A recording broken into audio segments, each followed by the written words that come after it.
ورحمة الله وبركاته.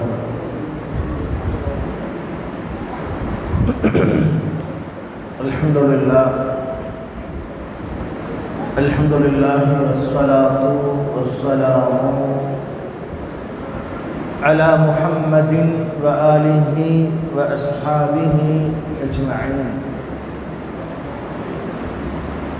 இறைவனின் சாந்தியும் சமாதானமும் நாம் உயிரை விட மேலாக அன்பு வைத்திருக்கிற அல்லாஹ்வுடைய தூதர் நபிகள் நாயகம் ஸல்லல்லாஹு அலைஹி வஸல்லம் அவர்கள் மீதும் அவர்களது வாழ்க்கை வழிமுறைகளை அப்படியே ஏற்று பின்பற்றி வாழ்ந்த உத்தம சத்திய சஹாபாக்கள், நல்லவர்கள், நம்மவர்கள் அனைவர் மீதும் என்றென்றும் நிலவட்டுமாக. அன்புக்குரிய சகோதரர்களே, சகோதரிகளே, நேற்றைய தினம் இறுதி 10 நாளுடைய சிறப்புகளை நாம் பார்த்தோம். அந்த இறுதி 10 நாளில் நாம் செய்ய வேண்டிய ஒரு சில வணக்க வழிபாடுகள் சம்பந்தமாகவும் நேற்றைய தினம் பார்த்தோம். அந்த வரிசையில் இன்னைக்கு பார்க்க இருப்பது இஅ்திகாஃப் சம்பந்தப்பட்ட ஒரு சில விஷயங்களை. இஅ்திகாஃப் அப்படின்னு சொன்னானா என்ன அர்த்தம் அப்படின்னா, தங்கி வழிபடுவதுன்னு அர்த்தம். ஒரு இடத்துல தங்கி ஒருத்தர் நியத்தை வச்சு ஒரு பள்ளிவாசலில் குறிப்பிட்ட நாட்களில் இருந்து வழிபடுவதற்கு என்ன சொல்லுவாங்க? இஅ்திகாஃப்னு சொல்லுவாங்க. இந்த இஅ்திகாஃப்ங்கிற இந்த வழிபாடு பெருமானார் ஸல்லல்லாஹு அலைஹி வஸல்லம் அவர்களுக்கு முன்பாகவே இந்த இபாதத் இருந்திருக்கிறது. நபி ஸல்லல்லாஹு அலைஹி வஸல்லம் மட்டும் என்ன செய்யலை, இதை சொல்லலை. இதுக்கு முன்னாடி இருந்த சமூகமும் இஅ்திகாஃப் இருந்ததாக குர்ஆனிலும் ஹதீஸிலும் பார்க்க முடிகிறது. உதாரணமாக அல்லாஹ் தஆலா குர்ஆனில் சொல்லும்போது, வஅஹித்னா இலா இப்ராஹீம வ இஸ்மாஈல அன் தஹிரா பைத்திய லித்தாயிஃபீன வல் ஆகிஃபீன வ ருக்இஸ் சுஜூத் அப்படிங்கிறாங்க. அல்லாஹ்வுடைய அந்த வீட்டை சுத்தப்படுத்தணும். எதுக்கு வேண்டி சுத்தப்படுத்தணும் அப்படின்னா, காபாவை லித்தாயிஃபீன அதை வலம் வருகிறார்களே அவர்களுக்காக வேண்டியும், வல் ஆகிஃபீன அங்கே தங்கி வழிபடுகிறார்களே, தங்கி வழிபடுறாங்களே அவங்களுக்காக வேண்டியும், ஒரு ருக்இஸ் சுஜூத் சுஜூதும் ருக்கு செய்வதற்காக வேண்டியும் அந்த வீட்டை நீங்கள் என்ன செய்யணும்? தூய்மைப்படுத்த வேண்டும் என்று அல்லாஹ் தஆலா சொல்கிறாங்க. அப்போ இந்த வசனத்தில் வல் ஆகிஃபீன என்கிற வாசகம் வந்திருக்குது. வல் ஆகிஃபீனா என்ன அர்த்தம்னா, இஅ்திகாஃப் இருப்பதுன்னு அர்த்தம், தங்கி வழிபடக்கூடியவர்கள் அப்படின்னு அர்த்தம். அதே மாதிரி மரியம் அலைஹிஸ்ஸலாமை குறித்து அல்லாஹ் தஆலா சொல்கிற பொழுது, ஃபதகப்பலஹா ரப்புஹா பிகபூலின் ஹஸனின், அல்லாஹ் தஆலா அந்த நேர்ச்சையை ஏற்றுக்கொண்டான். அதாவது இம்ரானுடைய மனைவி மரியம் அலைஹிஸ்ஸலாமுடைய தாயார் நேர்ச்சை பண்ணுறாங்க. என்ன நேர்ச்சை பண்ணுறாங்க அப்படின்னா, தனக்கு ஒரு ஆண் குழந்தை பிறந்தால் பைத்துல் முகத்தஸை கொண்டு என்ன செய்யணும்? விடணும் நேர்ச்சை பண்ணுறாங்க. ஏன்னா அன்றைய காலகட்டத்தில் பெண்களுக்கு ஒரு ஆண் குழந்தை பிறந்தது என்று சொன்னால் அந்த ஒரு குழந்தை என்ன செய்வாங்கன்னா பைத்துல் முகத்தஸை கொண்டே விடுவாங்க. இப்போ இம்ரானுடைய மனைவி துஆ செய்கிறாங்க, நேர்ச்சி செய்கிறாங்க, எனக்கு பிறக்கிற குழந்தை, அந்த ஒரு குழந்தை நான் என்ன செய்கிறேன்? பைத்துல் முகத்தஸை கொண்டே விடுறாங்கிறார். ஆனால் பிறந்த குழந்தை என்னது? பெண். அப்போ அல்லாஹ்ட்ட முறையிடுறாங்க, அல்லாஹ்க்கு தெரியும் அப்படின்னு சொன்னதுக்கப்புறம் அந்த பெண் குழந்தையை கொண்டே அந்த அம்மா என்ன செய்கிறாங்க? பைத்துல் முகத்தஸில் விடுறாங்க. அப்போ அதுக்கு தான் அல்லாஹ் என்ன சொல்கிறான்னா, ஃபதகப்பலஹா ரப்புஹா பிகபூலின் ஹஸனின், அது பெண் குழந்தையாலும் பரவாயில்ல, அல்லாஹ் தஆலா என்ன செய்கிறான்? ஏற்றுக்கிறான். இப்போ அன்பத்தகா நபாத்தன் ஹசனா, அதை அழகான முறையில் அல்லாஹ் தஆலா வளர்த்துகிறான். இப்போ கஃபலஹா ஜக்கரியா, அந்த குழந்தையை பராமரிக்கக்கூடிய பொறுப்பில் யாரை போடுறாங்கன்னா ஜக்கரியா அலைஹிஸ்ஸலாம் அல்லாஹ் தஆலா போடுறாங்க. சீட்டு குலுக்கி போடுறாங்க. அதில் ஜக்கரியா அலைஹிஸ்ஸலாம் அவர்கள் வருகிறார்கள். 3 முறையும் போடுறாங்க, 3 முறை வர்றாங்க ஜக்கரியா நபி. மரியம் அலைஹிஸ்ஸலாமுடைய சின்னத்தாம் முறை அல்லது பெரியத்தாம் முறை வரும். யார்? மரியமுக்கு ஜக்கரியா நபி. புரியுதா உங்களுக்கு? இம்ரான் வந்து இவருக்கு சகல. அப்போ அல்லாஹ் தஆலா ஜக்கரியா நபி என்ன செய்யறான்னா, அந்த பெண் குழந்தையை பராமரிக்கின்ற பொறுப்பு அல்லாஹ் தஆலா கொடுக்குறான். அவர் என்ன செய்கிறாருன்னா உள்ளே போகிறார். குல்லமா தஹல அலைஹ ஜக்கரியல் மிஹராப், ஜக்கரியா அலைஹிஸ்ஸலாம் அவர்கள் அந்த மிஹராபுக்குள்ளே போகும்போது வஜத இந்தஹா ரிஸ்கன், அங்கே உணவு பார்க்குறாங்க. காலையா மரியமோ அன்னாலுக்கு ஹாதா, மரியமே இது எங்கிருந்து கிடைத்த உணவுன்னு கேட்குறாங்க. காலத்துமின் இந்தில்லா, இந்த உணவு அல்லாஹ்விலிருந்து கிடச்சிருக்கிறாங்க. இன்னல்லாஹ் யர்சுக்குமைய சாஹபி கைரி ஹிசாப், அல்லாஹ் தன் நாடிவர்களுக்கு அல்லாஹ் கணக்கில்லாமல் கொடுக்கிறான் என்று இந்த வசனம். இந்த வசனத்தில் குல்லமா தஹல அலைஹ ஜக்கரியல் மிஹராப், ஜக்கரியா அலைஹிஸ்ஸலாம் அவர்கள் மிஹராபுக்குள் நுழைந்த போது அப்படின்னு வரும். மிஹராப்னு என்ன? அன்றைய அந்த மஸ்ஜில் பைத்துல் முகத்தஸை பொறுத்த வரைக்கும் மிஹராப்னு சொன்னால் ஒவ்வொரு அறைகள் இருக்கு, ஒவ்வொரு அறைகள், தனித்தனி அறைகள். இந்த அறைகளில் நேர்ச்சிக்காக செய்யப்பட்ட அந்த குழந்தைகள் அங்கே தங்கி வழிபடுவாங்க, தங்கி வழிபடுவாங்க. அதுதான் மிஹராப்னு சொல்கிறாங்க. இப்போ கூட அந்த பள்ளிகள் நிறைய மிஹராபுகள் இருப்பதை பார்க்க முடியும் பைத்துல் முகத்தஸில். எனவே இந்த மிஹராப்னு என்ன கேட்டான்னா தங்கி வழிபடக்கூடிய ஒரு இடம் பைத்துல் முகத்தஸில். அப்போ அந்த காலத்திலிருந்தே என்ன வழிபாடு இருந்திருக்கு? ஐத்திகாஃப்ங்கிற வழிபாடு இருந்திருக்கிறது அல்லாஹ் தஆலா குர்ஆனின் சோதனை மூலமாக நமக்கு தெரியும். அதே மாதிரி பாருங்கள், ஒரு ஹதீஸ் வருது, அன்ன உமர் ரலியல்லாஹு அன்ஹு நஸர ஃபி ஜாஹிலியா ஐ அத்தகிஃப பில் மஸ்ஜில் ஹராம். உமர் ரலியல்லாஹு அன்ஹு அவர்கள் பைத்துல் ஹராமிலே, அதாவது மஸ்ஜில் ஹராமிலே ஈத்திகாஃப் இருப்பதாக நேர்ச்சி செய்கிறார். யார்? உமர் ரலியல்லாஹு. எப்போ? ஃபில் ஜாஹிலியா, அறியாமை காலத்தில். அது ரசூலுல்லாஹ்ட்ட சொல்கிறாங்க, யார் ரசூலுல்லாஹ், இந்த மாதிரி நான் வந்து அறியாமை காலத்தில் ஐத்திகாஃப் இருப்பதாக நான் நேர்ச்சை பண்ணேன் அப்படின்னு சொல்லும்போது ரசூல் ஸல்லல்லாஹு அலைஹி வஸல்லம் அவுஃபி பி நஸரிக்க, உன்னுடைய நேர்ச்சி நீங்கள் என்ன செய்யுங்க, நிறைவேற்றுங்கன்னு சொல்கிறாங்க. அப்போ இதில் என்ன தெரியுதுன்னா, இஸ்லாம் வருவதற்கு முன்பாகவே அன்றைய காலத்திலே ஈத்திகாஃப்ங்கிற வழிபாடு இருந்திருக்கிறது. அது நமக்கு மட்டும் உண்டான வழிபாடு அல்ல. எனவே இந்த வழிபாடு ஈத்திகாஃப்ங்கிறது இருப்பதனுடைய சிறப்பு என்ன கேட்டால், ரசூல் ஸல்லல்லாஹு அலைஹி வஸல்லம் அவர்கள் நமக்கு ஈத்திகாஃபுடைய முறைகளை கற்றுக் கொடுத்துருக்காங்க.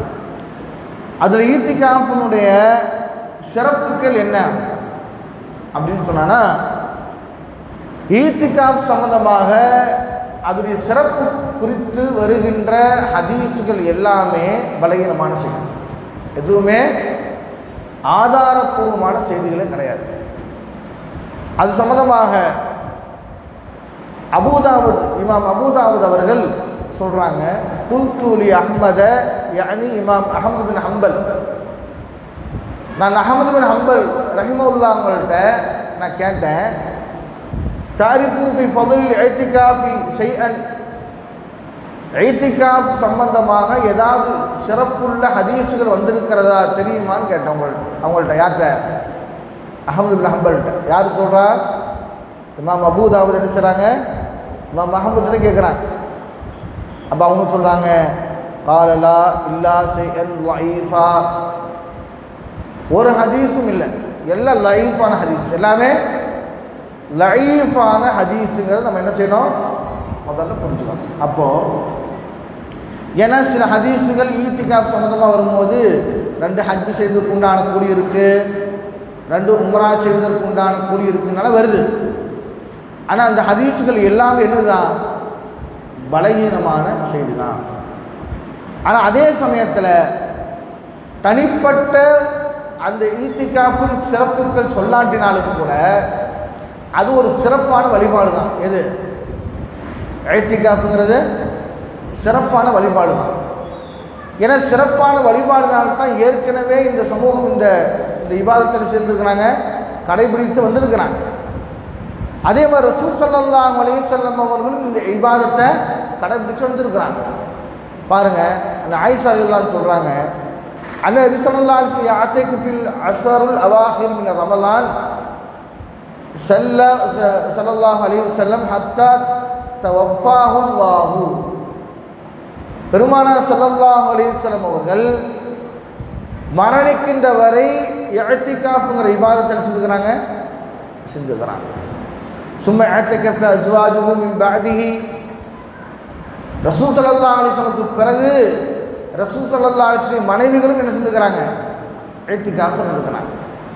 அப்போ ரசூல் ஸல்லல்லாஹு அலைஹி வஸல்லம் அவங்க ஒரு வழிபாட்டில் இருந்திருக்கிறாங்க அப்படின்னு சொன்னாலும் அது சிறப்பான ஒரு வழிபாடு தான்.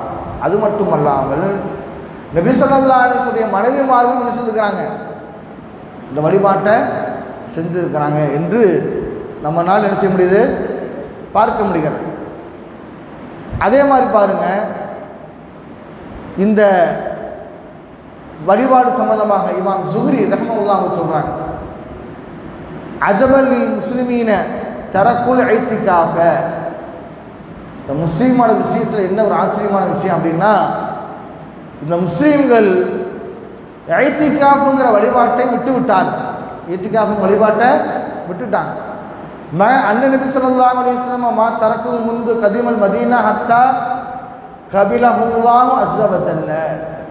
அல்லாஹ்வுடைய தூதர் ஸல்லல்லாஹு அலைஹி வஸல்லம் எப்போ மதீனாவுக்கு வந்தாங்களோ அவங்களுடைய வாழ்க்கையில் இஅ்திகாஃப்ங்கிற இந்த வழிபாடை ரசூல் என்ன செய்யலை, விடவே இல்லை. இப்படி இருக்கும்போது இந்த சமுதாயத்துடைய ஒரு எவ்வளவு ஆச்சரியத்தை ஏற்படுத்துது பாருங்கள். அவங்க இஅ்திகாஃபே இருக்க மாட்டேங்கிறாங்க என்று இமாம் ஸுஹ்ரி வருத்தப்படுவதை என்ன செய்ய முடியுது, பார்க்க முடியுது. அப்போது ரசூல் ஸல்லல்லாஹு அலைஹி வஸல்லம் அவர்கள் இந்த இஅ்திகாஃப்ங்கிற இந்த வழிபாட்டுக்கு பிரத்யேகமாக குறிப்பிட்டு ஒரு சிறப்புகள் சொல்லாவிட்டாலும் கூட இது ஒரு சிறப்பான ஒரு இபாதத் தான் என்னது, இந்த இஅ்திகாஃப்ங்கிறது. அதே மாதிரி பாருங்கள், இந்த இஅ்திகாஃபை பெருமானார் ஸல்லல்லாஹு அலைஹி வஸல்லம் அவர்கள் ஆரம்ப பத்தில் வச்சுருக்கிறாங்க. எப்போ வச்சுருக்கிறாங்க, ரமலானுடைய 30 நாளில் ஃபஸ்ட்டு 10 ரசூலுல்லாஹ் வச்சுருக்கிறாங்க. 2வது 10 வச்சாங்க, 2வது 10 வச்சாங்க. அப்போ ரசூலுல்லாஹ்க்கு சொல்லப்பட்டுச்சு, லைலத்துல் கத்ருங்கிற இந்த இரவு கடைசி 10 நாள்னு சொன்ன உடனேயே பெருமானார் ஸல்லல்லாஹு அலைஹி வஸல்லம் அவங்க கடைசி 10 நாள் என்ன செஞ்சாங்க, இஅ்திகாஃப் வச்சாங்க. எனவே ரசூல் ஸல்லல்லாஹு அலைஹி வஸல்லம் ஆரம்பத்தை வச்சுக்கிறாங்க, நடுவில் வச்சுக்கிறாங்க, லாஸ்ட்டில் வச்சுக்கிறாங்க. இந்த லாஸ்ட்டில் தான் ரசூலுல்லாஹ் முக்கியத்துவம் அதிகமாக கொடுத்தாங்க. ரசூலுல்லாஹ் மரணிக்கிற பொழுது லாஸ்ட் 20 நாள் என்ன செஞ்சுக்கிறாங்க, வச்சுருக்கிறாங்க இஅ்திகாஃப். அதே சமயத்தில் இப்போ இஅ்திகாஃப் சம்பந்தமாக இன்னும் தெரிந்து கொள்ள வேண்டிய விஷயம் என்ன அப்படின்னு சொன்னான்னா, இஅ்திகாஃப்ங்கிறது 3 பள்ளிகளில் தான் இஅ்திகாஃப் இருக்கணும் என்று ஒரு ஹதீஸ் இருக்கிறது. ஹுதைஃபா ரலியல்லாஹு அன்ஹு அவர்கள் அறிவிக்கின்ற ஹதீஸில் லா இஅ்திகாஃப இல்லா ஸலாஸ மசாஜிதின், 3 பள்ளிகளை தவிர இஅ்திகாஃப் எதுலையுமே என்ன செய்யக்கூடாது, இருக்கக்கூடாதுன்னு ஒரு ஹதீஸ் வருது. இதை வைத்துக்கொண்டு சில இமாம்கள் 3 பள்ளிகளில் தான் இஅ்திகாஃப் இருக்கணும்னு சொல்கிறாங்க. எந்த பள்ளியெல்லாம், மஸ்ஜிதுல் ஹராம், மஸ்ஜித் நபவி, இன்னொன்று பைத்துல் முகத்தஸ். ஆனால் இந்த ஹதீஸின் அடிப்படையில் இமாம்கள், நான் பெரும்பான்மையான இமாம்கள் இல்லை சொல்கிறாங்க, இது ஹுதைஃபா ரலியல்லாஹு கருத்தாக இருக்கலாம் என்று சொல்லுகிற இமாம்களும் உண்டு. இது பலகீனப்படுத்துகின்ற செய்திகளும் உண்டு. இதை மறுக்கிற இமாமும் நிறைய பேர் இருக்கிறாங்க. அப்போ இஅ்திகாஃப்ங்கிறது என்னன்னு கேட்டானா, அல்லாஹ் தஆலா ஏற்கனவே சொன்னது மாதிரி மஸ்ஜிதுன்னு சொல்கிறான். அல்லாஹ் என்ன சொல்கிறான், மஸ்ஜிதுன்னு சொல்கிறதுனால, பொதுவாக சொல்கிறதுனால நம்ம என்ன முடிவுக்கு வரக்கூடாதுன்னு கேட்டானா, ஈத்திகாஃபுங்கிறது இந்த 3 பள்ளிவாசல் மட்டும்தாங்கிற முடிவுக்கு என்ன செய்யக்கூடாது, வந்துடக்கூடாது. அப்படி சொல்லுகிற இமாம்கள் இருக்கிறாங்க. ஆனால் கொஞ்சம் சொற்பமான நபர்கள். ஆனால் சரியான கருத்து என்ன கேட்டான்னா, ஈத்திகாஃபுங்கிறது பள்ளிகளில் தான் என்ன செய்யணும், எல்லா பள்ளிவாசல்லையும் இருக்கலாம். சரி, இப்போ என்ன பள்ளிவாசல் இருக்கலாமா அல்லது வீடுகளில் இருக்கலாமா அல்லது சில நேரங்களில் தொலை வைக்கிற சில இடங்கள் இருக்குமா இல்லையா, தற்காலிகமாக அந்த மாதிரி இடங்கள் இருக்கலாமா கேட்டானா, இமாம்கள் என்ன சொல்கிறாங்கன்னா, ஈத்திகாஃபுங்கிறது பள்ளிவாசலும் தான் இருக்கணும், பள்ளிவாசலில் தான் இருக்கணும். பள்ளிவாசலுங்கிறது எந்த இது முடிவு பண்ணுறது கேட்டானா, அந்த பள்ளியில் ஜும்மா நடக்கும். எந்த பள்ளியில் ஜும்மா நடக்குதோ அந்த பள்ளி தான் இருக்கணும். சில இமாம்கள் சொல்கிறாங்க, ஜும்மா இருந்துச்சுன்னா சிறப்பு, ஆனால் 5 வேளை தொழுகையும் எங்கே இருக்கிறதோ அங்கு தான் ஈத்திகாஃப் இருக்கணுங்கிறாங்க. அங்கே தான் ஈத்திகாஃப் இருக்கணும். ஏன்னு சொன்னா, ஈத்திகாஃபுடைய சர்த்துக்களை ஒன்று என்ன கேட்டானா, வெளியே அதிகமாக போகக்கூடாது. வெளியே இப்போ இங்கே ஒருத்தர் இருக்கிறார், 5 நேரம் தொழுகைக்கு வெளியே போகிறாருன்னா என்ன ஆகும், அது அந்த சர்த்தை முறிக்கிற மாதிரி. அப்போ ஈத்திகாஃப் எங்கே இருக்கணும் அப்படின்னா, ஜும்மா நடைபெறுகிற அதே மாதிரி 5 நேரம் தொழுகை நடைபெறுகிற இடத்தில் தான் ஈத்திகாஃப் இருக்கணும். அப்படி சொல்லும்போது சில இமாம்கள் சொல்கிறாங்க, ஒரு பள்ளியினுடைய அறை இருக்குல்ல, இந்த ஆஃபீஸ் ரூம் இருக்குது, இப்போ அங்கே ஈத்திகாஃப் இருக்கலாமா, இருக்கக்கூடாதுங்கிறான். அங்கே அது பள்ளிவாசலாக கருதப்படாதுங்கிறான். அல்லது மேலே எங்கேயாச்சும் போய் இருக்கலாமான்னா அங்கேயும் இருக்கக்கூடாதுங்கிறாங்க. அப்போ ஈத்திகாஃபுடைய சர்த்தில் என்ன சொல்கிறாங்கன்னா, 5 நேரம் தொழுகின்ற இடங்களாக இருக்கணும் அப்படிங்கிறாங்க. இப்போ 5 நேரம் தொழுகினா இந்த இடம், இப்போ இந்த இடங்களில் தான் அவங்க என்ன செய்யணும், ஈத்திகாஃபு இருக்க வேண்டும் என்று நிபுணர். இதுதான் மஸ்ஜிதுங்கிறாங்க, இதுதான் மஸ்ஜிதுன்னு சொல்கிறாங்க. எனவே அந்த மாதிரி இடங்களில் தான் நம்ம என்ன செய்யணும், ஈத்திகாஃபு இருக்கணும். இன்னொன்று என்ன கேட்டானா, ஈத்திகாஃப் இருக்கும்போது கடைபிடிக்க வேண்டிய இன்னொரு விஷயம் என்ன கேட்டானா, கூடாரங்களை அமைக்கணும். என்ன செய்யணும், அந்த கூடாரம் இருக்கா இல்லையா, பள்ளிவாசல் கூடாரங்கள் இருந்துச்சு. இன்றைக்கி நம்ம கூடாரம் என்ன செய்கிறோம், ஒரு கூடாரத்தை அமைச்சு எல்லாம் ஒட்டுமொத்தமாக உட்காந்துக்கிறோம். அதை விட சிறப்பு என்ன கேட்டானா, ஆளுக்கு தனித்தனி இருந்தால் தான் இபாதத் செய்வதற்கும் வழிபாடு செய்வதற்கு கரெக்டாக இருக்கும். இபாதத் செய்வனுடைய இந்த ஈத்திகாஃபுடைய விஷயங்களை சொல்லும்போது இமாம்கள் சொல்கிறாங்க, நம்முடைய உள்ளம் இருக்குல்ல, அது அப்படியே இறைவனை சார்ந்திருக்கும். இறைவனை அதில் வேறு எந்த இதுவும் வரக்கூடாது. அப்படி இபாதத்தில் 10 நாள் ஈடுபடும் போது இமாம்கள் சொல்கிறாங்க, சாப்பாடை குறைக்கணுங்கிறாங்க. சாப்பாட்டை குறைக்கணும், தூக்கத்தை குறைக்கணும், பேச்சை குறைக்கணுங்கிறாங்க. பேச்சை. ஆனால் இது 3 இல்லாமல் ஈத்திகாஃப் இன்றைக்கி பார்க்க முடியுமா சொல்லுங்கள். ஈத்திகாஃப்னு வந்த உடனே டக்குன்னு நமக்கு ஞாபகத்தில் வருது சாப்பாடு தான் இல்லையா. பலவித சாப்பாடு, ஒவ்வொரு வீட்டுக்கும் ஒவ்வொரு விதமாக வரும். அது சில பேர் என்ன செய்கிறாங்கன்னா, நோன்பு திறந்துட்டு அதுக்கப்புறம் நைட்டு உட்காந்து சாப்பிட்றது, கேப்பே விடுறதில்ல வயிற்றுக்கு. இமாம் சொல்கிறாங்க, புதுலு துஆமுடைய மிச்சம், அதாவது அதிகப்படுத்துவது என்பது உங்களை ஈத்திகாஃபுடைய எண்ணத்தை குறைச்சிருங்கிறாங்க. ஈத்திகாஃபுடைய எண்ணத்தை. அப்போ நம்ம என்ன செய்யணும் கேட்டானா, சாப்பாடுகளை கம்மி பண்ணிடணும். சாப்பாட்டை கம்மி பண்ணி அளவான சாப்பாடை சாப்பிட்றோம், தேவையானது சாப்பிட்டுட்டு என்ன செஞ்சிடணும் இருக்கணும். அதே மாதிரி பேச்சை குறைக்கணுங்கிறாங்க. புதுவில் கலாம்ங்கிறாங்க.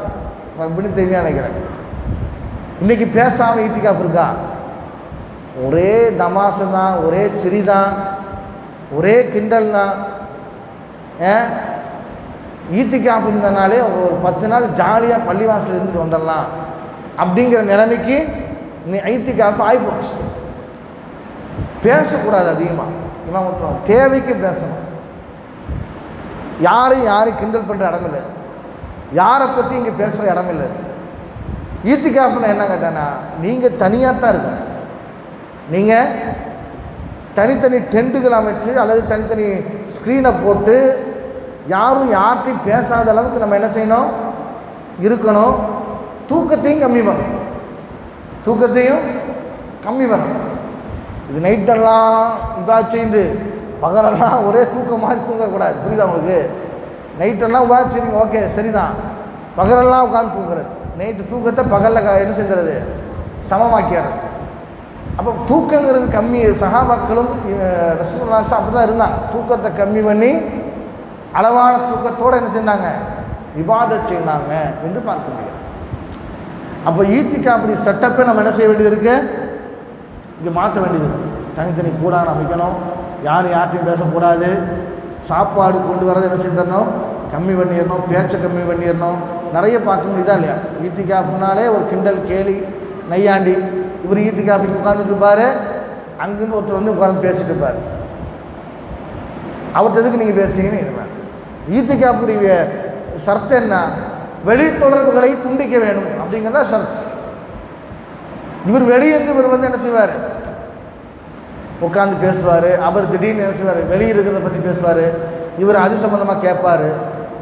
என்னாகும், அங்கே அந்த எண்ணம் பாலாயிடும், அந்த எண்ணம் பாலாயிடும். அதனால நமக்கு தெரிஞ்சவங்களாக இருக்கலாம், யாராக இருந்தாலும் சலாத்தோடு மேக்ஸிமம் நிறுத்திட்டு நம்ம என்ன செஞ்சிடணும், ஈத்திகாஃப் இருக்கிறதுல முயற்சி செய்யணும். அதிகமாக யார்கிட்டையும் என்ன செய்யக்கூடாது, பேசாத மாதிரி இருக்கும்.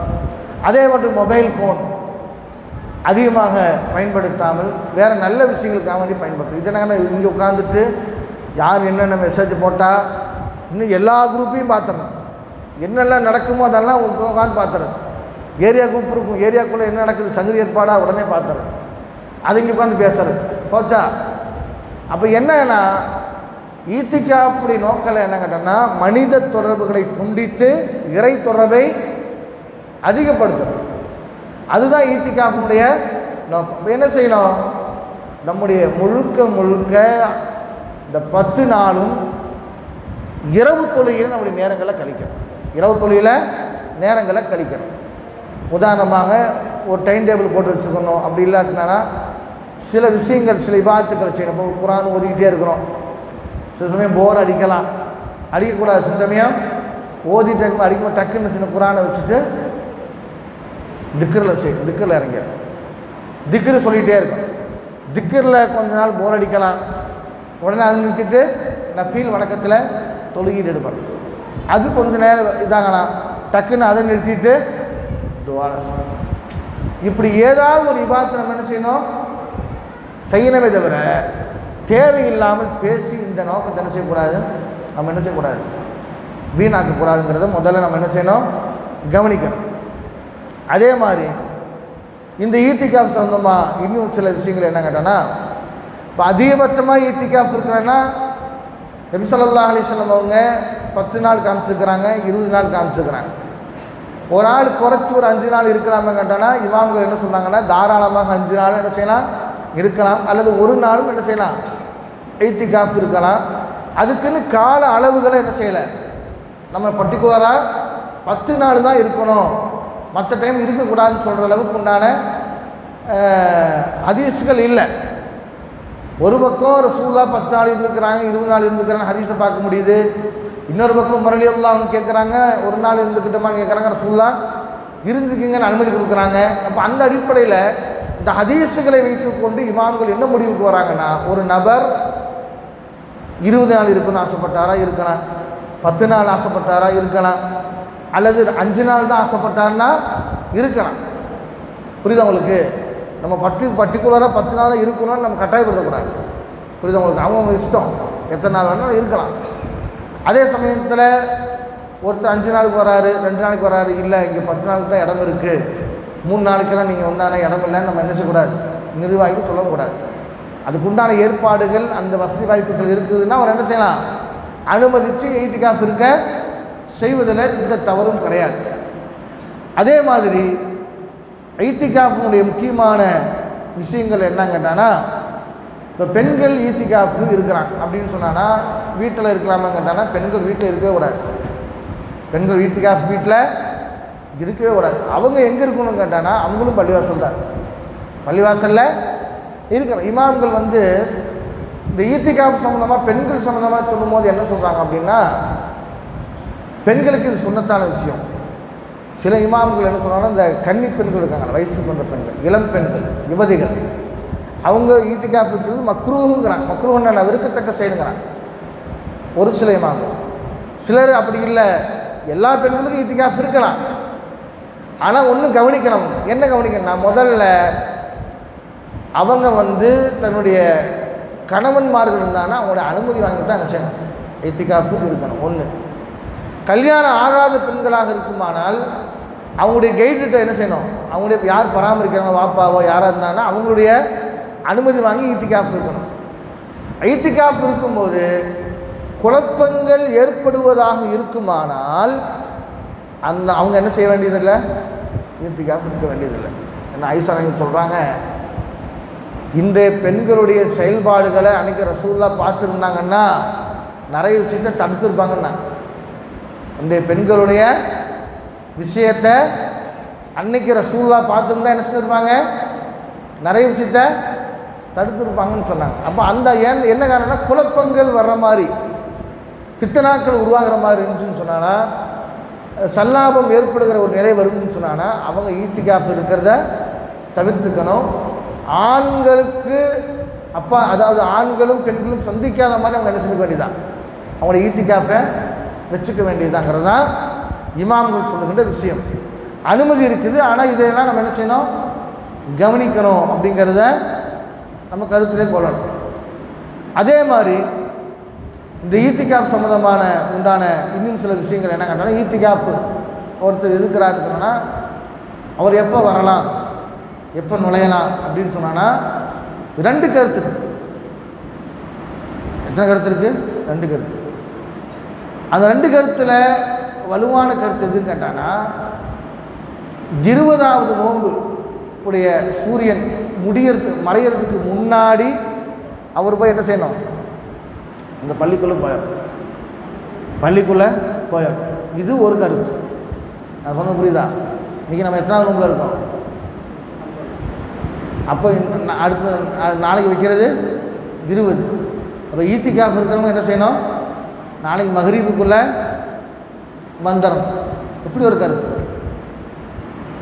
வேற ஒரு ஹதீஸில் எப்படி வருதுன்னு கேட்டான்னா, சுபுகு தொழுதுட்டு ரசூலுல்லாஹ் செஞ்சுருக்கிறாங்க,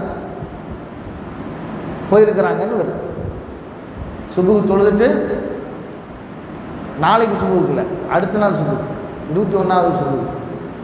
இப்போ 2 கருத்து இருக்குது. நான் சொன்னது புரியுதா? இப்போ நாளைக்கு மகரீபுக்குள்ளே ஒருத்தர் உள்ளே போகணும் அப்படின்னா நாளைக்கு முடிஞ்சு அந்த நைட்டு முடிஞ்சு சுபுகு வருதில்லை, அந்த நோம்பு முடிஞ்சு சகரு பண்ணி சுபுகு வருதில்லை, அந்த இரவுக்குள்ளே என்ன செய்யணும், சுபுகு தொழுதுட்டு உள்ளே போகணும். அப்படி ஒரு ஹதீஸ் இருக்குது. சல்லா சும்ம ரசூலுல்லாஹி அலைஹி வஸல்லம் சுபுகு தொழுதுட்டு பின்ன ஈத்திகாஃப் இருக்கிறதுக்கு போனாங்கன்னு வரும். இப்போ 2 கருத்து இருக்குது. இந்த 2 கருத்தில் எந்த கருத்து சிறந்த கருத்து? 4 இமாம்களும் 4 மதுஹபை சார்ந்த இமாம்களும் சிறந்த கருத்துன்னு சொன்ன கருத்து, எல்லா இமாம்களும் சொன்ன கருத்து என்ன கேட்டாங்கன்னா, சூரியன் 20வது நோம்புல சூரியன் மறைவதற்கு முன்பாக போகிறது தான் சிறந்தது. என்ன காரணம் அப்படின்னு சொன்னா, இப்போ ரசூல் ஸல்லல்லாஹு அலைஹி வஸல்லம் அவங்க ஈத்திகாஃப் இருப்பதற்கு உண்டான முக்கியமான காரணம் கேட்டாங்கன்னா, இந்த ஈத்திகாஃபுடைய அந்த லைலத்துல் கத்ருடைய இரவை அடையணும் இல்லையா? இப்போ நாளைக்கு நமக்கு 20ஆம் நோம்பு முடிஞ்சு 21வது லைலத்துல் கத்ர் வந்துடும். அதுதானே நாள் எப்போ ஸ்டார்ட் ஆகுது? மகரீபில். இப்போ நம்ம 19 நோம்பு, நாளைக்கு 20 வைப்போம். 20வது நோம்பு எப்போ முடியும்? நாளைக்கு மகரீபில் முடியும். அப்போ 21வது கிழமை எப்போ வருது? மகரீபில் வருது. மகரீபிலேருந்து ஃபஜ்ரில் வருது. அப்போது இந்த இரவு நம்ம அடையணும்னு சொன்னால் என்ன செய்யணும்? மகரீபில் அவர் இருக்கணும்னு, மகரீபிலேயே அவர் இருக்கணும். 2வது இந்த ஹதீஸுக்கு, எந்த ஹதீஸுக்கு சில பேர் சொன்னாங்களா இல்லையா, சுபுகுக்கு அப்புறம் ரசூலுல்லாஹ் போனாங்கன்னு சொன்னாங்களா இல்லையா, சுபுகு தொழுதுட்டு போனாங்கன்னு சொன்னாங்களா இல்லையா? அந்த ஹதீஸ் சொல்லும்போது எப்படி சொல்கிறாங்கன்னா, விளக்கம் சொல்கிறாங்கன்னா, இவர் ஏற்கனவே மஸ்ஜிதுக்கு போயிருப்பார், ஏற்கனவே அங்கே போய் சுஜூது தொழுதுட்டு ரசூலுல்லாஹ்க்கு பள்ளியில் கூட ஆரம்பிச்சாங்களா இல்லையா, அதுக்குள்ளே தான் என்ன செஞ்சாங்க, தொழுதுட்டு போனாங்கன்னு சொல்கிறாங்க. இப்போ அந்த ஹதீஸ் இதில் ஜாயின் பண்ணி என்ன சொல்கிறாங்கன்னா, ஒரு நபர் இத்திகாஃப் இருக்கக்கூடியவர் நாளைக்கு மகரீபுக்குள்ளே அவர் என்ன செய்யணும், அவர் பள்ளிக்குள்ளே வந்துடணும். அப்படி இல்லைன்னு சொன்னான்னா மகரீபு தொழுது முடிச்சுட்டு அந்த இரவுக்குள்ளே என்ன செய்யணும், இஷா தொழுதுட்டோ இல்லை அதுக்கு முன்னாடி நம்ம என்ன செஞ்சிடணும், உள்ளே வந்தோம். இதுதான் ஒரு சிறந்த முறை அப்படின்னு ரசூல் ஸல்லல்லாஹு அலைஹி வஸல்லம் சொன்னாங்க. அதே மாதிரி ஈத்திகாஃப் இருக்கிற சமயத்தில் நிறைய நிபந்தனைகள் இருக்குது, ஷர்த்துக்கள் இருக்குது. அந்த ஷர்த்துக்கள் பொதுவான ஷர்த்துக்கள் தான். நம்ம எல்லா வழிபாட்டுக்கும் என்ன ஷர்த்துக்கள் இருக்கோ அதே தான். இப்போ உதாரணமாக இப்போ தொழுகைக்கு என்ன ஷர்த்து இருக்குது, மாதிரி நீயத்து ஒரு ஷர்த்து. அதே மாதிரி ஈத்திகாஃபுக்கும் நீயத்து இருக்குது. நீயத்து இல்லாமல் சும்மா உட்காந்துட்டு போகிறாருன்னா அது ஈத்திகாஃப்னு சொல்ல முடியுமா? சொல்ல முடியாது. அப்போ நீயத்து வைக்கணும், இந்த நாள்லேருந்து இந்த நாள் வரைக்கும் ஈத்திகாஃப் இருக்கிறேன் அப்படின்னு சொன்னால் அது எனக்கு ஷர்த்து. வேறு தொழுகைக்கு வேறு என்ன ஷர்த்து இருக்குது? தொழுகைக்கு 14 ஷர்த்து இருக்குது. தொழுகைக்கு எத்தனை ஷர்த்து இருக்குது?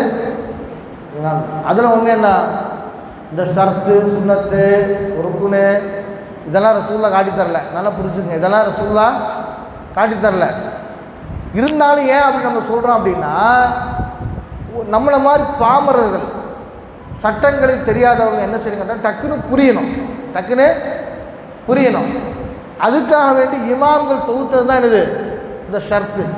நான் ஷர்த்துங்கிறவனா உங்களுக்கு டக்கு அந்த 14 நாள் வந்துடணும் டக்குன்னு. புரியுதா அவளுக்கு? ரசூலுல்லாஹ் காட்டிக்கிறாருன்னா நமக்காக வேண்டி இமாம்கள் என்ன பண்ணாங்க, நம்ம புரியணுங்கிறதுக்கு வேண்டி சொன்னது. இந்த ஷர்த்தை பொறுத்த வரைக்கும் அப்படின்னு கேட்டால், இப்போ உதாரணமாக நமக்கு தெரிஞ்சது தான், ஆனால் நமக்கு 1-2 வரிசையை கொடுத்து தெரியல, அவ்வளோதான். இப்போ உதாரணமாக ஒரு முஸ்லீம் அல்லாதவன் தொழுதா இந்த தொழுகு கூடுமா? முஸ்லீம் அல்லாத ஒரு ஆள் நோன்பு வச்சா நோன்பு கூடுமா? இப்போ திருமாவளவன் வைக்கிறார், விடுதலை சிறுத்தைகளுடைய கட்சியினுடைய தலைவர் திருமாவளவன் நோன்பு வைக்கிறார், அல்லாஹ் ஏற்றுக்குவானா? என்ன காரணம்? அப்போ இபாதத் ஏற்றுக்கொள்ளப்படுறதுக்கு என்ன காரணமாக இருக்கணும்? ஈமான் காரணமாக. இது ஷர்த்து. புரியுதா உங்களுக்கு? இது நமக்கு தெரியும், ஆனால் ஷர்த்துன்னு தெரியாது அவனை. இப்போ தொழுகைக்கு உது இல்லாமல் தொழுகு கூடுமா? அப்போ தொழுகைக்கு என்ன வேணும்? அப்போ உது என்பது என்னது, ஒரு ஷர்த்து. அப்போ புரியுதா உங்களுக்கு? அந்த மாதிரி ஈத்திகாஃபுக்குன்னு அதே ஷர்த்துக்கள் தான். உது இல்லாமல் முஸ்லீமாக இருக்கணும், அவர் சுய நினைவோடு இருக்கணும். சுய நினைவுன்னா என்னது, மனநோயாளியாக இருக்கிறார். இப்போ மனநோயாளி ஈத்திகாஃப் இருந்தாலும் சரி, தொழுதாலும் சரி, தொழுதாட்டியும் சரி, அல்லாஹ் கேட்க மாட்டான். அப்போ இது ஒரு ஷர்த்தாக இருக்கணும். என்ன ஷர்த்து? சுய நினைவோடு இருக்கணும், முஸ்லீமாக இருக்கணும். 2, 3வது அவர் எது சரி எது தவறு, எது செய்யணும் எது செய்யக்கூடாதுங்கிற பொதுவான நாலேஜ், அதுக்கு தமீஸுன்னு சொல்லுவாங்க. சின்ன பசங்க வரமாட்டாங்கன்னு சொல்கிறாரு. யார் வரமாட்டா? சின்ன பசங்க என்ன செய்ய முடியாது. இப்போ நோன்பு சின்ன பசங்க வைக்கிறாங்க, இந்த மாதிரி பசங்க வைக்கிறாங்க, உங்களுக்கு கடமையா? கடமை கிடையாது. இந்த பசங்களுக்கு நோன்பு வைக்கிறது கடமை கிடையாது. பின்ன ஏன் நம்ம வைக்க சொல்கிறோம்? ஒரு ஆர்வம். இசொவ்விமு சுபியானனா சஹாபாக்கள் சொல்கிறாங்க, எங்களுடைய சிறுவர்களுக்கு நாங்கள் நோன்பு வைத்து பழக்கி கொடுப்போம். அவங்களுக்கு அழுக வர்ற மாதிரி, பசினால் அழுக வர மாதிரி இருந்துச்சுன்னா பொம்மைகளை வச்சு நாங்கள் அப்படியே அந்த பசியை போக்குவோம். ஒரு ட்ரைனிங். ஆனால் இவருக்கு கடமை கிடையாது. நோன்பை வைக்காதனால இருந்தில்லை, கடமை கிடையாது. அதே மாதிரி தொழுகையும் அப்படி தான். அதே மாதிரி தான் இந்த தமீஸுங்கிற லிஸ்ட்டில் யார் வருவாங்க? ஆனால் சின்ன பசங்களுக்கு ஈத்திகாஃபெல்லாம் கிடையாது. ஆனால் நன்மை இருக்குது வச்சா, அவங்க பெற்றவங்களுக்கு அந்த நன்மை கிடைக்கும். இப்போ ஹஜ்ஜு செய்கிற பையனுடைய கூலி யாருக்கு கிடைக்கும்? அம்மா கிடைக்குமா இல்லையா? நோன்பு வச்சோடைய கூலி, அந்த சின்ன பையன் நோன்பு வச்சதுக்கு உண்டான கூலி வச்ச நபர்களுக்கு என்ன செய்வோம்? அந்த அம்மாவுக்கோ பாப்பாக்கோ என்ன செய்ய போய் சேரும். அந்த மாதிரி சின்ன பசங்களுக்கு ஈத்திகாஃபு என்னதில்லை, ஷர்த்து கிடையாது. புரியுதா உங்களுக்கு? 3ஆச்சா? 4வது என்ன கேட்டான்னா, இந்த நிஃபாஸுடைய பெண்கள், ஹைலுடைய பெண்கள், மாதம் உதிரப்போக்கு வருதா இல்லையா, அவங்களுக்கு இது கடமை கிடையாது. அதுலேருந்து தூய்மை அடைஞ்சிட்டாங்கன்னா வந்துக்கலாம், சுத்தம் தகாரத்து தேவை. அதே மாதிரி பெண்களை பொறுத்த வரைக்கும் அவங்க கணவனுடைய அனுமதி வாங்கிறது ஒரு ஷரத். அதே மாதிரி ஈத்திகாஃப் இருக்கிற இடம் பள்ளிவாசலாக இருக்கணுங்கிறது ஒரு ஷரத். இதெல்லாம் ஷர்த்து சம்மந்தப்பட்ட ஷர்த்துனா, இந்த ஷர்த்து இல்லாமல் இந்த இபாதத் என்ன செய்யப்படாது, ஏற்றுக்கொள்ளப்படாது. இது கவனிக்கணும். அதே மாதிரி ஈத்திகாஃப் இப்போ இருக்கிறவரும் வெளியே போகலாமா அப்படின்னா, ஒரு முக்கியமான தேவைகளுக்கு போகலாம். முக்கியமான தேவைன்னா என்ன? இப்போ ரசூல் ஸல்லல்லாஹு அலைஹி வஸல்லம் காலத்து சஹாபாக்கள் செஞ்ச ஒரு சில விஷயங்களை இமாம்கள் சொல்லும்போது என்ன சொல்கிறாங்கன்னு கேட்டாங்கன்னா, இப்போ சாப்பாடு வேணும், நமக்கு வீட்டில் தான் போய் வாங்கணும் அப்படின்னா இவர் போய் சாப்பாடு வாங்கிட்டு உடனே வந்தார். அங்கே போய் சாப்பாடு வாங்க இடத்துல போய் உட்காந்துட்டு எல்லாம் நல்லா இருக்கீங்களா, ஈத்திகாஃப் இருந்து ரொம்ப டயர்டாகிட்டேன் அப்படி இப்படி என்ன செய்யக்கூடாது, பேசிடக்கூடாது. அதனால் சாப்பாடு வாங்கிட்டு உடனே என்ன செய்யணும், வரணும். இங்கே அந்த மாதிரி இல்லை, நமக்கு சாப்பாடு வந்துடுது. அதே மாதிரி கழிவறைக்காக வேண்டி ரசூலுல்லாஹ் வெளியே போவாங்க. கழிவறைக்காக வேண்டி என்ன செய்வாங்க, வெளியே போயிட்டு வருவாங்க. இதுக்காக இந்த மாதிரியான ஒரு நிர்பந்தமான ஒரு சூழலுக்காக வேண்டி ஒருவர் வெளியே போயிட்டு வந்தானா தவறில்லை. சாப்பிட்றது, கழிவறை, இந்த மாதிரி விஷயங்கள். இப்போ ஒருத்தர் மௌத்தாயிட்டார், நமக்கு தெரிஞ்ச ஆள் மௌத்தாயிட்டார். நம்ம வீட்டில் வச்சுக்கோங்க, வீட்டில் ஒரு ஆள் அம்மாவை யாரும் மௌத்தாயிட்டாங்க. இப்போ அது ஜனாசாவுக்கு போனோமா அப்படின்னா போகக்கூடாது. போயிட்டே என்ன ஆயிடும், ஐத்திகாஃபுடைய அந்த இது முடிஞ்சும். ஆனால் போகாமல் இருக்க முடியுமா, போய்தான் அவர் போகிறார். போய் அடக்கமடம் பண்ணிவிட்டு மறுபடியும் ஈத்திகாஃப் இருக்குன்னு ஆசைப்பட்றாரு. மறுபடியும் அவர் பள்ளிக்கு வந்து நியத் பண்ணணும். ஃபஸ்ட்டுலேருந்து என்ன செய்யணும், முதல்லேருந்து நியத் பண்ணணும். நியத் பண்ணி அதுலேருந்து என்ன செய்யணும், அவர் அது பூர்த்தியாகும். புரியுது அவங்களுக்கு? அது அல்லாத முக்கியமான மௌத்து இல்லைன்னு சொன்னான்னா அவர் என்ன செய்ய வேண்டாம், போக வேண்டாம். முக்கியமான ஆள் இல்லை அல்லது எனக்கு ஈத்திகாஃப் இருக்கணும் அதுதான் முக்கியம் அப்படின்னு சொல்கிறவங்க என்ன செய்யக்கூடாது, போகக்கூடாது. ஏன்னா ஜனாசாவுக்கு போகக்கூடாது. அதே மாதிரி நோயாளியை விசாரிப்பதற்காக வேண்டி போகக்கூடாது. இந்த மாதிரி வேறு எந்த விஷயங்களுக்காக வேண்டியும் ஒரு ஈத்திகாஃப் இருக்கிற ஆள் என்ன செய்யக்கூடாது, வெளியே போகக்கூடாது. வெளியே என்ன செய்யக்கூடாது, போகக்கூடாதுங்கிறத கவனத்தை வச்சுக்கணும். தேவைக்கு போகலாம். தேவைங்கிறது ஹதீஸில் என்ன வருதுன்னா ரெண்டு தான் வரும். ஒன்று சாப்பாடு, இன்னொன்று கழிவறை. அது பொதுவாக நம்ம பள்ளிவாசல் அது பிரச்சனை இல்லை. சாப்பாடு வந்துடும், பள்ளிக்குள்ளேயே கழிவறை இருக்கிறதுனால அது பிரச்சனை இல்லை. அப்போ வெளியே இருக்கக்கூடிய எந்த தொடர்பும் இல்லாமல் இறை தொடர்பு மட்டுமே வைப்பதற்குண்டான ஒரு இபாதத்து தான் என்னது இல்லையா. வெளியே எல்லா தொடர்புகளும் துண்டித்து இறை தொடர்பு மட்டுமே. இந்த உள்ளம் யாரை பற்றி தான் நினைக்கணும், அல்லாஹை மட்டுமே நினைக்கிற உள்ளம் உடையவளாக இறைவனை நெருங்குகின்ற ஒரு இபாதத்தாக இந்த இபாதத்து இருக்கு இல்லையா. நமக்கு யாரை பிடிக்குதோ அவங்களோட உட்காரணும்னு நம்ம ஆசைப்படுவோம். யதார்த்தம் தானே. யாருக்கு பிடிக்குதோ அவங்களோட உட்காடுறாங்க, அவங்களோட நேரத்தை செலவு பண்ணுறான். ஒரு தீமையான விஷயத்தை பண்ணுறான்னா அவன் பக்கத்தில் தான் போய் உட்காந்துக்கிறான். ஏன்னா அவனுக்கு அதான் பிடிச்சிருக்கு. ஒரு நல்லது செய்கிறான்னா அவன் பக்கத்தில் தான் போய் உட்காந்துக்கிறான். அல்லது நம்முடைய மனைவி நம்ம பிடிச்சிங்க, மனைவி பக்கத்தில் தான் போய் உட்காருவோம், அவங்க கூட தான் நேரத்தை செலவு பண்ணுறோம். அப்படிங்கும்போது எல்லாத்தையும் விட நமக்கு பிடிக்க வேண்டிய ஆள் யார், அல்லாஹ். இப்போ அல்லாஹ்வோடு ஒரு நெருங்கிய ஒரு நெருக்கத்தை நமக்கு வேணும்னா என்ன செய்யணும், இந்த ஐத்திகாஃப்ங்கிற இபாதத்தை நம்முடைய வாழ்நாளில் செய்கிறதுக்கு முயற்சி செய்யணும். அதுக்குண்டான தௌஃபீக் அல்லாஹ் தரட்டும். எனவே ஒரு நீண்ட நெடிய ஒரு மசாயில் சம்பந்தப்பட்ட ஒரு விஷயம்தான் இந்த ஐத்திகாஃப்ங்கிறது. இமாம்கள் இதுக்கு நிறைய விஷயங்கள் நமக்கு சொல்லியிருக்கிறாங்க. எனவே அன்புக்குரியவர்களை சுருக்க சொன்னால் 10 நாள் நம்ம நியத் பண்ணிட்டோம்னு சொன்னான்னா எந்த தொடர்பும் இல்லாமல் எந்த நோக்கத்திற்காக உட்கார்ந்தோமோ அந்த நோக்கத்தை அடைவதிலே நம்ம என்ன செய்யணும், தீவிரம் காட்டணும்.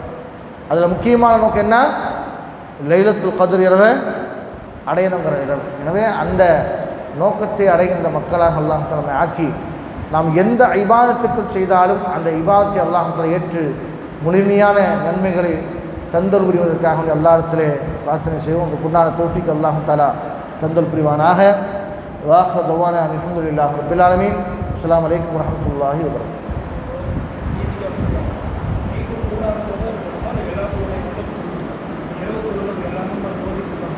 ஆமாம், ரொம்ப சிறப்பு எதுன்னு கேட்டான்னா அந்த கூடாரத்துக்கு உட்காந்து ஓதுனா சிறப்பு. ஏன்னா எப்படியும் பக்கத்தில் உட்காந்து ஓதும் போது நீ எந்த ஆயத்து முடியும், எந்த இது முடிஞ்சா இந்த முடிஞ்சா நான் அங்கே போனால் அதனால் டைம் ஆச்சுன்னு என்ன ஆயிரும், பேச்சு வேறு இடத்துக்கு போயிடும்.